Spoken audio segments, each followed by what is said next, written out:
I learn how to learn. I am knowledge. This is our fifth discussion of the universal law called I am knowledge. It is one of 11 universal laws of the guiding principles of peace and unity. In our previous presentations about I am knowledge, we revealed that there are 9 types of intelligence, and we explained that using them to learn how to learn is critical for developing self-love, culture, economics, family building, and civilization building. Today we will discuss bodily-kinesthetic intelligence. But before we discuss I am knowledge, I need to inform you that Facebook has limited how many posts I can share to the groups that I'm part of. I'm not sure why this is happening, but this has been happening for more than a month now. As a result, I will be able to share a little less frequently, and everything will be a little slower. If you find these posts to have value, it would be best for you to join the Guiding Principles of Peace and Unity Facebook group or the Guiding Principles of Peace and Unity Facebook page. Facebook and other social media platforms do not belong to us, so the best way to make sure we're able to share these posts and other information is to establish a more permanent connection that is not dependent on social media platforms that we do not control. If you go to the gppu.org website, you can download the Guiding Principles of Peace and Unity and their violations. To do so, you will need to provide a name and an email address. With that connection, we will have direct access to our posts and to each other, to our events and other resources when social media fails us. All links are in the description of this video. Now, back to the universal law called I am knowledge. There are 3 areas critical to the success of the Black community in Africa and the African diaspora. They are culture, economics, and education. In this video series, we continue to examine issues and concepts related to education and self-love, which those who care about the Black community may examine and consider. Culture is the foundation of self-love. But what is culture? The word culture comes from the word cultivate, which is related to the domestication and growth of plants.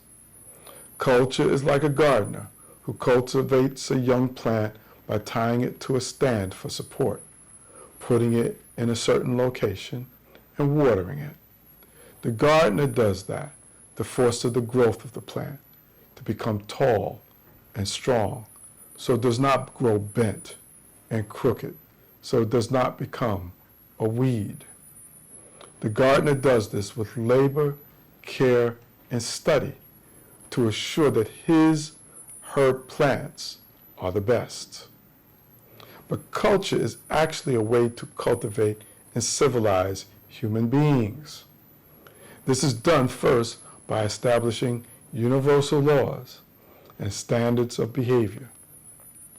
We call those universal laws the guiding principles of peace and unity. I meditate to relax in all situations. I am peace. I bring and keep together the families and communities who live in peace and unity with others. I am unity. I learn how to learn. I am knowledge. I create for myself, my family, and my community. I am power. I obey the laws of my family and community that are in harmony with peace and unity. I am law. I do no harm to my family, other families, or my community. I am protection. I choose the feelings, thoughts, and actions that are in harmony principles of peace and unity. I am control.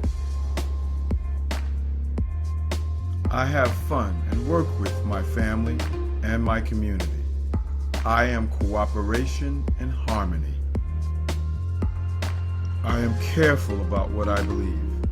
I accept ideas and beliefs that are in harmony with these guiding principles. I am correct ideas and beliefs.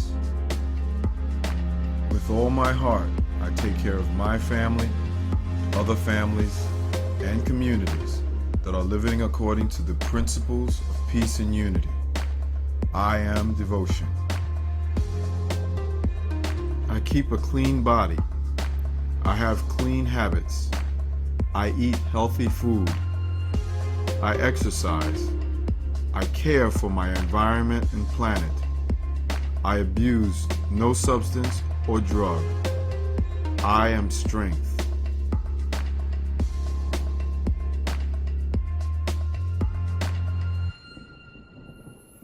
It is an ethical, moral framework that says, do good, do no harm to others. In fact, you were the guiding principles of peace and unity when you came to this earth as a baby born naked. Earth's trauma and miseducation have made you forget. Now you must find your way back. You must remember. The guiding principles of peace and unity will help you remember who and what you are. You can get a copy of the Guiding Principles of Peace and Unity, as I said earlier, at our website, thegppu.org. With these universal laws as a foundation, true culture will 1. Prepare you for life. 2. Foster your growth. 3. Improve you as a person and as a community. 4. Help you solve your problems. Today, under the universal law, I am knowledge, we continue to discuss the 2 critical roles that education plays in developing a culture of self-love. Let's look at the universal law, I am knowledge, first. It says, I learn how to learn. This represents one of the greatest powers that you have in life, but it is misunderstood. Many of us believe that intelligence and knowledge is having more information than others and being able to memorize and communicate that information. But that is only part of knowledge. Another part is the ability to be quiet, listen, and receive instruction, knowing how to gather information when and where it is needed, receiving deep understanding from your practice and work in your field of endeavor. All of the guiding principles of peace and unity have their violations. The violations of I am knowledge are educational disenfranchisement, educational repression, educational restriction, educational elitism, educational neglect, miseducation. The first role of education in developing a culture of self-love is teaching people, especially children, their history. There seems to be much public dispute and debate about children learning current and ancient history, especially black children, but not just black children. There is no debate. You must learn your history. You must teach it to your children. It is your responsibility as a parent and a caregiver. And it is critical if your children are to develop a culture of self-love. Now, let's discuss the second role that education has in developing a culture of self-love. That involves understanding the nature of intelligence, showing people how to use their intelligences, and providing them with an opportunity to use those intelligences. But first, what is intelligence? Now, as a lifelong educator who has actually observed the learning of children and adults, it is my view that true intelligence, the true reality of intelligence, is represented by the theory of multiple intelligences. The theory of multiple intelligences was first proposed in 1983 by Dr. Howard Gardner, a cognitive psychologist. The theory of multiple intelligences says that there are 9 types of intelligence. 1. Verbal linguistic intelligence. 2. Mathematical logical intelligence. 3. Spatial visual intelligence. 4. Musical rhythmic intelligence. 5. Bodily-Kinesthetic intelligence. 6. Interpersonal intelligence. 7. Intrapersonal intelligence. 8. Naturalistic intelligence. And 9. Existential intelligence. Now, those who disagree with Gardner's theory explain that what he identified are talents, not intelligence. Their views show that they do not understand the complex cognitive and intellectual processes needed to create and cook a good recipe, negotiate a win-win solution between 2 opposing factions, or choreograph an award-winning dance routine. They want to diminish those intelligences by using the word talent. Talent and intelligence are the same. Gardner's detractors also complain that there's no way to test his theory, like with an IQ test. Those critics are also limited in their understanding of how intelligence can be identified. Intelligence is identified using the actual work a person does every day and how well they excel at doing that life's work, not just on a written test. Gardner was not an educator, but many well-known educational theorists and practitioners agree. Piaget, Bloom, Vygotsky, Skinner insist that intelligence was actually developed by doing and going through an experience, by trial and error, through loss and reward, by doing the thing that you're trying to learn, building on it, and learning more and mastering it in real life. We've already talked about verbal linguistic intelligence, mathematical logical intelligence, visual spatial intelligence, musical rhythmic intelligence.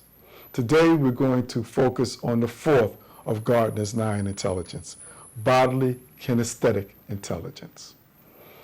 Actually, what we're going to be talking about is bodily-kinesthetic dominance. Everyone has bodily-kinesthetic intelligence. It is just that some of us have dominance or greater access and ease of use of bodily-kinesthetic intelligence than other people. That is called dominance. Dominance means the neural networks in her brain have strong, complex connections that make physical intelligence more accessible to them.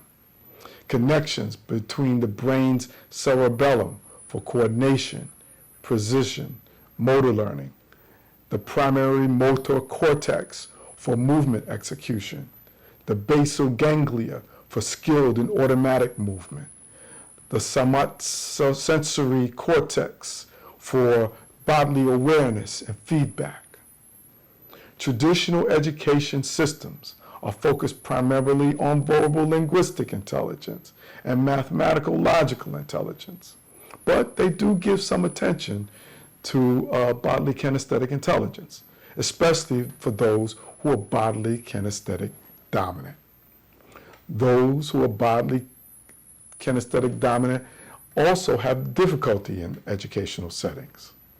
They have difficulty sitting still for long periods of time. They pace, fidget, bounce, or move while thinking. They prefer active over sedentary activities. They seem energized rather than tired through physical activity. Let me digress. The traditional educational system and its approach does not want this behavior. Bodily kinesthetic dominance is disruptive to educational systems that demand that children stay in their seats at all times. These children are often punished and ostracized for their behaviors. Teachers, guidance counselors, and other professionals in traditional education often resort to diagnosing bodily kinesthetic dominant children with ADHD and other negative and destructive labels. If you think you have a bodily kinesthetic dominant child, you must fight against all attempts to negatively label and categorize your child. These children will learn best by doing, rather than listening to explanations. They prefer to do, to build, to try it themselves, to take things apart, to experiment physically. They will learn sports quickly, have good balance, climb confidently, catch and throw well for their age, pick up dance, martial arts, gymnastics naturally. They may have excellent fine motor skills, build intricate models, crafting, sewing, drawing, playing musical instruments, working with tools, jewelry making. They like to act out their stories, use their hands constantly. They mimic movements. They demonstrate ideas physically instead of explaining verbally.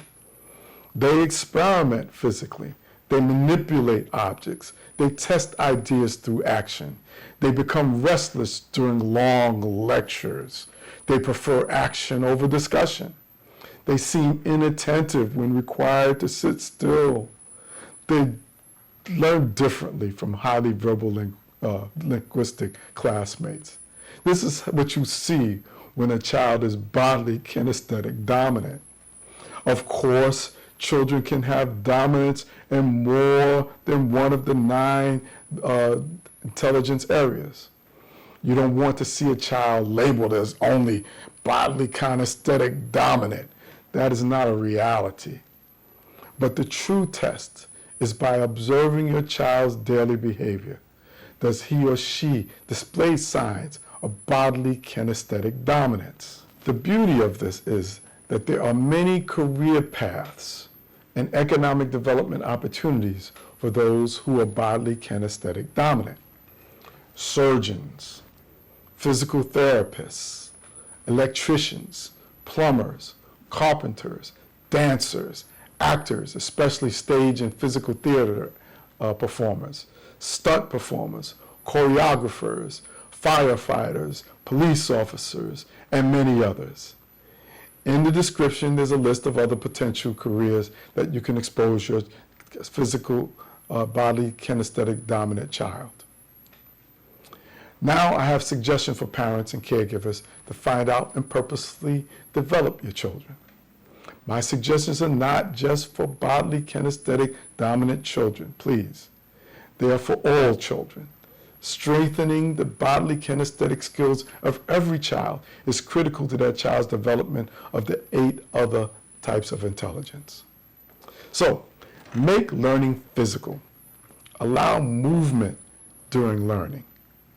Encourage bodily building and making things. Expose them to physical skills. Teach through demonstration. Give real responsibilities. Support fine motor development. Value process, not just performance. Help them connect movement and thinking. Avoid common pitfalls. Watch out for deep engagement. Focus during learning hands-on activities. There's additional information about bodily kinesthetic learning and resources in the description.